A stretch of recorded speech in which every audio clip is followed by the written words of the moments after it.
Good afternoon, everyone. Thanks for your patience this afternoon. My name is Bill Williams, and I'm the U.S. Attorney here in the District of Oregon. Today, we announced the unsealing of a superseding indictment charging Lorenzo Jones, a Portland gang member affiliated with the Hoover Criminal Gang, with racketeering and murder. Jones is alleged to have engaged in a 30-year pattern of violent racketeering activity dating back to nearly as long as the Hoover Gang has existed in Portland, Oregon. Our charges allege that beginning in at least 1989 and continuing until December 2017, Jones was individually responsible for at least 8 shootings and 2 murders.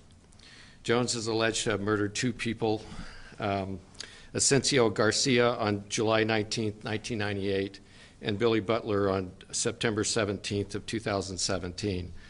Previously, we had announced charges against Ronald Rhodes and Javier Hernandez, Hoover associates and co-defendants of Jones, for the December 16, 2015 murder of Portland resident Kyle Polk.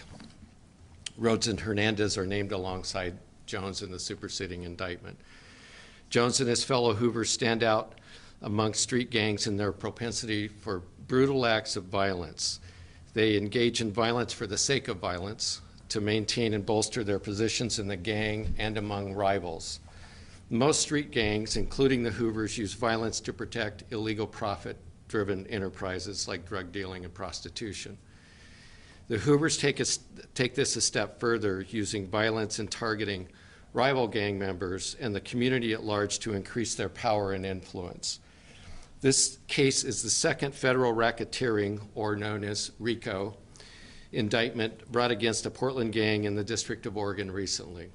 The first charged members of the Gypsy Joker outlaw motorcycle gang, and this indictment charging members of the Hoover Criminal Gang. RICO, R-I-C-O, stands for Racketeer Influence Corrupt Organizations. The intent is to hold leaders of organizations accountable for crimes they either ordered others to do and assisted them in doing. It's about going after leadership. Violence in aid of racketeering, or VICAR, including the murder charges Jones, Rhodes, and Hernandez face, are among the most serious charges that can be brought under federal criminal law.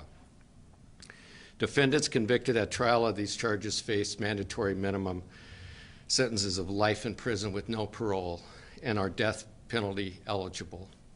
Pursuing the federal death penalty requires a lengthy internal review process here at the U.S. Attorney's Office and within the Department of Justice.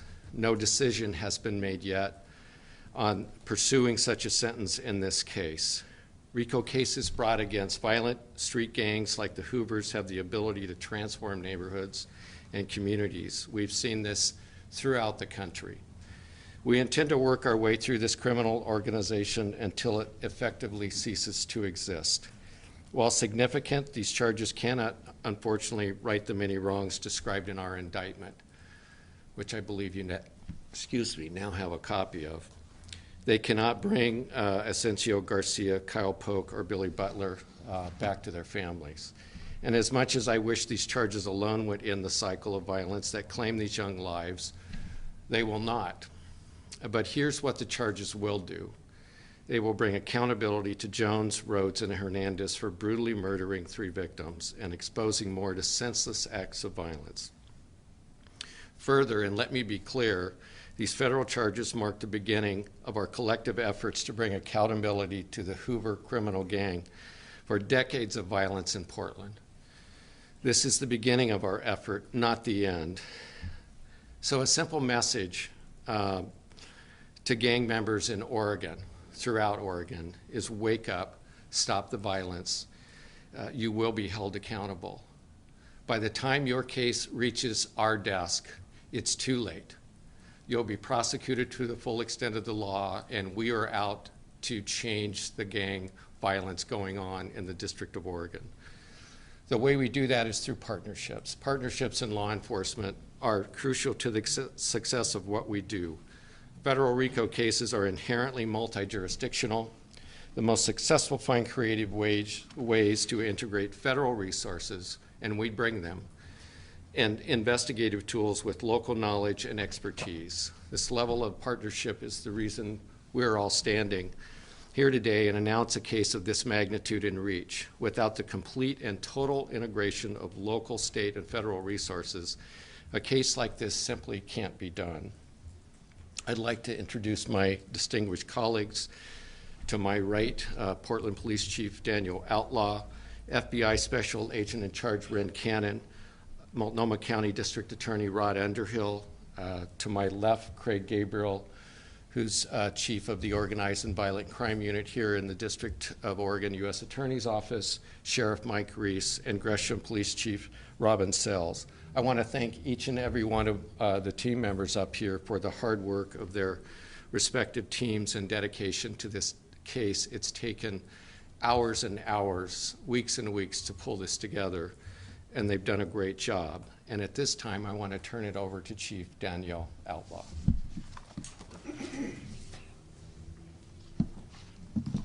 Good afternoon. As the Chief of Police in Portland, I'm in a very unique position to see and hear about the incredible damage sustained within our community by those who engage in criminal gun violence and to proactively support efforts to combat these crimes. This damage has much broader ramifications than the immediate individuals involved. Those who experience the loss of life of a loved one, those who are injured by gunfire,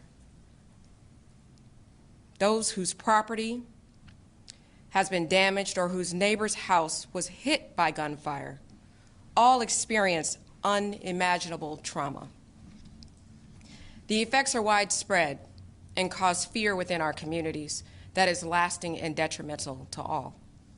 I am honored that PPB is part of this collaborative endeavor to solve a number of cases, including several homicides. It is impossible to measure the dedication and perseverance of the investigators. Some of us are with us today behind us, who have spent countless hours following up on leads, developing relationships, and building cases piece by piece over decades without giving up. I am extremely proud of their efforts and commend them for their dedication to the victims, families, and community members who are impacted by this violence. My special thanks to all of our partners who have come together as a team to build synergy around these cases.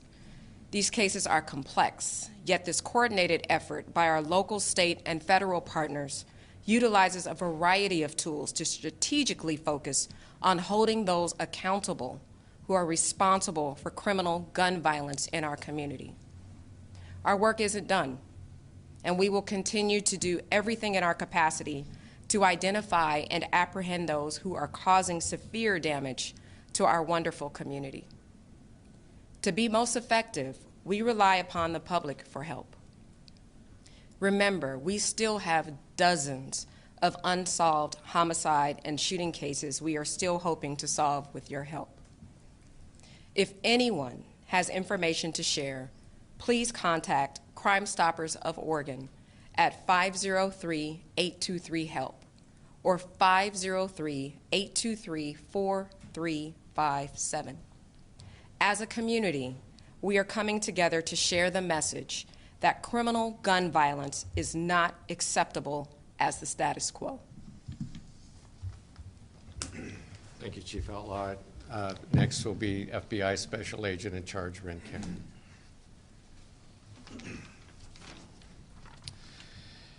Good afternoon. As Bill said, I'm Ren Cannon, and I'm the Special Agent in charge of the FBI in Oregon. In Portland, most of us are privileged to live in safe neighborhoods. We don't worry about whether our children will be shot when they're out with their friends. We haven't experienced a drive-by shooting at a home next to our own homes. But sadly, this is not the case throughout Portland. Criminal gangs do engage in violence and racketeering in our city. This violence disproportionately affects communities of color. It's our duty to address this injustice. From long experience, we know how to do so. We must identify criminal leaders who enrich and empower themselves through repeated acts of violence. Through careful investigation, we must gather the facts and bring appropriate charges on behalf of victims and victimized neighborhoods. This indictment lays out 3 identified murders, 7 attempted murders, multiple gun seizures, and the trafficking of methamphetamine, heroin, and cocaine. The victims are real and shouldn't be forgotten. Asensio Garcia, Kyle Polk, and Wilbert Butler each had futures cut short by violent racketeering. The violence that took their lives also traumatized their families and their neighborhoods. Trauma and violence victimize communities and all too often bring about more trauma and violence. This indictment is an important step in stopping a vicious cycle.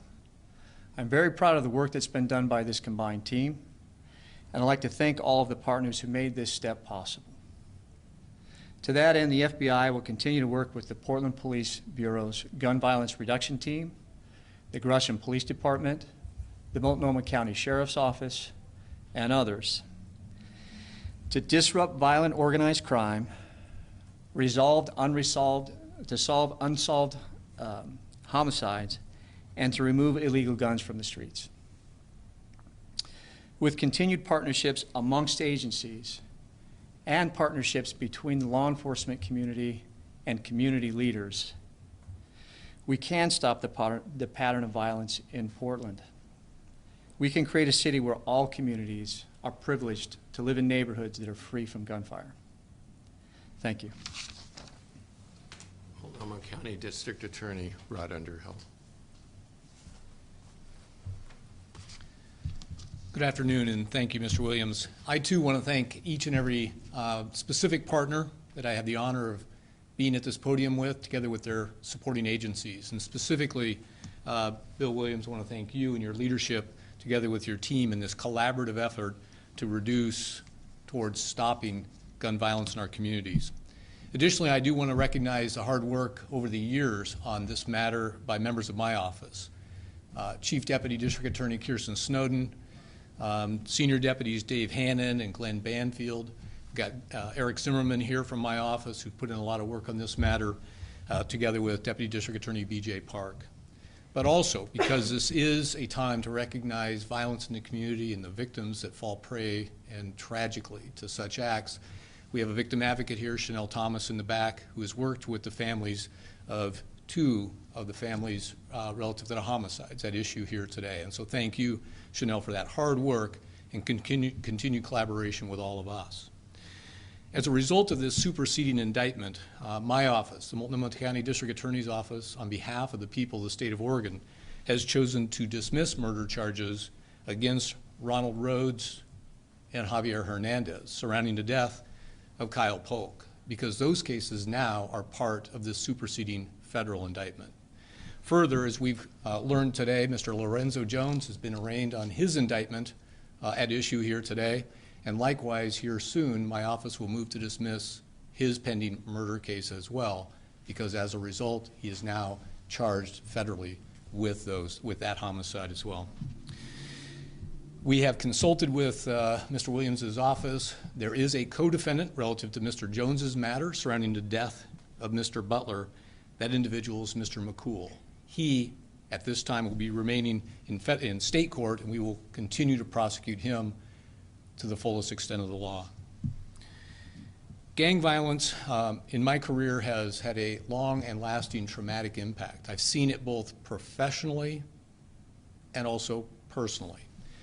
It is with no pleasure but great expectations of us with this act and the surrounding circumstances associated with it that we will continue toward that reduction, toward hopefully elimination of gun violence in our community. As it relates to the Hoover Gang specifically, and you'll find this in the superseding indictment, they are, all of the 3 defendants named here today are members of the Hoover Criminal Gang. This is a gang, and it's been touched on, that has specifically engaged in conduct in our community that has promoted crimes such as the trafficking of narcotics, as you've heard, the trafficking of firearms, the conducting of assaults, including sex trafficking as well. to include murder now. The network of the Hoover Criminal Gang spans not just Multnomah County, but up and down the West Coast and beyond. The gang originated in the Los Angeles, California area and came to Portland in the early 80s and has been here ever since. Members of that Hoover Gang pride themselves by referring oftentimes to the acronym EBK. They're members of the EBK gang. And what does that mean? And the answer is they pride themselves on being everybody killers. EBK standing for that everybody killers, to symbolize their lethality in our community. Since coming to Portland, the Hoover Gang has been responsible for a number of acts of violence as alleged in the superseding indictment. Some of those matters that are alleged in the superseding indictment deal with the fact that this gang does not have a traditional, what we consider a hierarchy of leadership. In terms of leadership, it is further fleshed out in the superseding indictment specifically. Members of this gang obtain seniority not just by virtue of age or longevity in the gang, but to include acts of criminality and criminal behavior. So the combination of duration in the gang and the amount of criminal behavior will, in this gang, gain you more respect in their view and leadership responsibilities. Senior members of the Hoover Criminal Gang are often called shot callers and would give new members firearms and ammunition and instruction to go out and conduct criminal activity against rival gang members, again, as alleged in this indictment. Hoover gang members were told from the onset of their violent initiations to always use force in the form of retaliation and have that cycle unfold in our community. We've seen that cycle unfold in our community since the beginning of their presence here in Portland in the mid-'80s. As a result of this coordinated law enforcement effort, our community is safer. We strive for a safe community. Today, we're making the community safer. And for that, we're pleased and I'm proud. It is a vigilant effort on our part to strive for a safe community, one that is devoid or absent of gang violence and gun-involved violence. We need your help, however. We need the community's help in accomplishing that goal. Law enforcement in Multnomah County for years, and I spent a lot of my career working on cold case homicides, and that continues to be a priority not just by the law enforcement partners up here and my office, but the greater community wants us to solve these unsolved deaths. We continue to ask for that public's help, and I'm going to, once again, as Chief Outlaw remarked, we're going to ask people who have information to call us. We're going to ask them to call us at the Crime Stoppers of Oregon hotline. That's 503-823-HELP for help. So we do need the community's help. Thank you very much. Thanks, Rod. We're going to open it up for a few questions, and let me just remind you that this is a case that's still under active investigation as we go forward, as well as litigation as we go forward. So we'll do our best to answer your questions you may have. There may be some answers that we simply can't provide at this time, but are there any questions? Do you have a sense of how large the Hoover Gang is in the Portland area, and are the victims here of a certain rival gang? You know, that's a bit of a complicated question because of the rules the city imposed recently on the Bureau and keeping track of gang identifications. So I don't want to spend a lot of time on that, but the fact of the matter is they're a big gang, they're active, their history is laid out in the indictment, and we'll go forward. And in terms of the second part of your question about identification of any of the murder victims, I'm not going to comment on that at this time. Any other questions?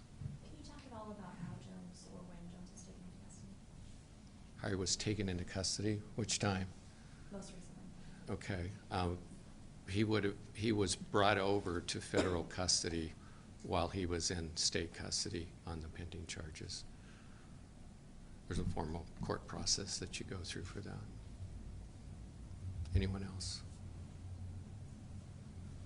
Yes, sir. Can you explain the timeline graphic you have here? Well, actually, I think the timeline speaks for itself, and it's certainly laid out in terms of the superseding indictment. This lays out the heart and soul, if you will, of the superseding indictment, and specific to the 3 homicides that we've discussed. But in particular, it's laid out in detail in the multiple-page superseding indictment. Anyone else? Okay. Do you believe the Hoover